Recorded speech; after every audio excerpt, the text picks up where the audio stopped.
प्रताप सिंह भी हमारे साथ लखनऊ से जुड़े हुए हैं। विशाल, देखिए अब नाराजगी और इस्तीफा दोनों खुलकर सामने आ चुका है, लेकिन क्या इसकी एकमात्र वजह यही है कि वो दलित चेहरे हैं, उनकी सुनी नहीं जा रही है, उन्हें अभी तक काम नहीं मिला, या फिर इसके पीछे की कुछ और भी वजह हैं?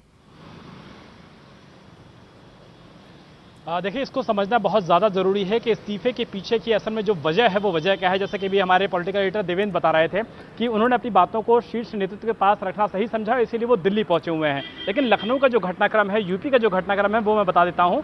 इस पूरे मामले में बताया जाता है कि उनकी जो सबसे ज़्यादा नाराज़गी है वो इस बात को लेकर के है कि जल शक्ति विभाग में दिनेश खटिक, चूँकि राज्य मंत्री हैं, इसके कैबिनेट मंत्री स्वतंत्र देव सिंह हैं, जो कि यूपी बीजेपी के फिलहाल प्रदेश अध्यक्ष भी हैं। बताया ये भी जाता है, हमारे सोर्सेज हमको बता रहे हैं कि दिनेश खटिक की तरफ से कुछ तबादलों की लिस्ट दी गई थी स्वतंत्र देव सिंह की, क्योंकि वो कैबिनेट मंत्री हैं और उनके दी गई तबादलों की लिस्ट में एक भी तबादला उनके मन मुताबिक नहीं हुआ था। पहली बड़ी वजह रही वो ये रही कि उनको कोई भी जानकारी नहीं दी गई किसी भी वजह की, किसी भी उनके डिपार्टमेंट से संबंधित, और दूसरी वजह ये रही कि तबादलों में उनकी बात को सुना नहीं गया। चूंकि विभाग के जो मुखिया हैं, कैबिनेट मंत्री हैं, वो स्वतंत्र देव सिंह हैं, वही प्रदेश अध्यक्ष हैं, तो निश्चित तौर पर उनकी जो बात थी वो संगठन और सरकार के लेवल पर, जब उत्तर प्रदेश में दिनेश खटिक को ये लगा कि बहुत ज़्यादा तवज्जो नहीं मिल रही है, तो यही वजह है कि उन्होंने गृह मंत्री अमित शाह के नाम एक लेटर तैयार किया, एक ड्राफ्ट तैयार किया, मीडिया में इस बात की जानकारी दी गई और निश्चित तौर पर प्रेशर पॉलिटिक्स के तौर पर इसको इस्तेमाल किया जा सकता है। क्योंकि अगर आपको इस्तीफा देना है तो आप अपने मुखिया को यानी मुख्यमंत्री को इस्तीफा देते हैं या फिर राज्यपाल के पास जाकर के राजभवन में इस्तीफा देते हैं,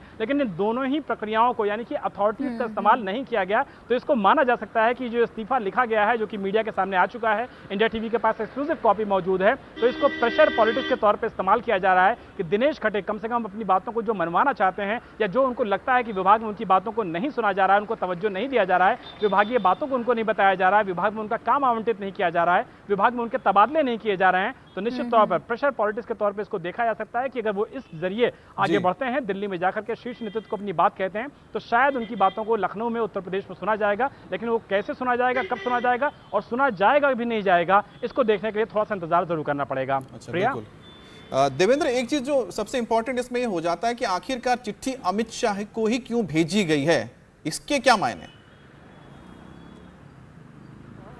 इसमें कोई दो राय नहीं कि गृह मंत्री अमित शाह भले ही अब बीजेपी का राष्ट्रीय अध्यक्ष नहीं है, लेकिन पार्टी के पूरे देश भर में कहीं भी अगर पॉलिटिक्स होती है तो प्रधानमंत्री नरेंद्र मोदी के बाद जो सबसे बड़ा से किसी का होता है तो वो गृह मंत्री अमित शाह का होता है। और उत्तर प्रदेश के मामले में तो ये खास तौर पर माना जाता है कि क्योंकि उत्तर प्रदेश के वो पहले महासचिव रहते हुए प्रभारी भी रहे उसका, और आपने देखा कि हर एक चुनाव में किस प्रकार की सफलता हासिल हुई उसके बाद से बीजेपी को उत्तर प्रदेश में, तो उस लिहाज से अभी भी अमित शाह उत्तर प्रदेश के पॉलिटिक्स पे बहुत पैनी, बहुत सूक्ष्म निगाह लगातार रखते हैं।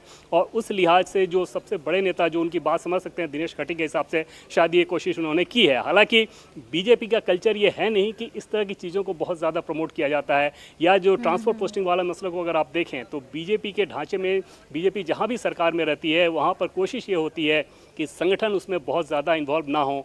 यहाँ पर भी दिनेश खटिक को समझाया ही जाएगा, उनकी बात कोई बहुत ज़्यादा सुनी नहीं जाएगी। और योगी आदित्यनाथ एक मामले में वो बहुत ज़्यादा सख्त रहते हैं कि ट्रांसफर पोस्टिंग को लेकर उन्हें किसी की कोई पैरवी चाहिए नहीं होती है। पहले भी पिछले 5 साल का उनका शासनकाल देखें तो उसमें ये झलक दिखी थी। एक बार फिर से वो उसी अंदाज में काम कर रहे हैं और वहाँ पर एक निश्चित तौर पर विरोध और द्वंद्व की स्थिति पैदा होती है। पिछली सरकार में भी हमने देखा कि बहुत सारे मंत्री नाराज बताए जाते थे इस बात को लेकर। इस बार 100 दिन भी अभी नहीं हुआ और ये 100 दिन तकरीबन हुए होंगे और अब ये चीज़ें सामने आनी शुरू हो गई। तो कुल मिलाकर पार्टी के बड़े नेताओं की तरफ से दिनेश खटिक को समझाया जाएगा।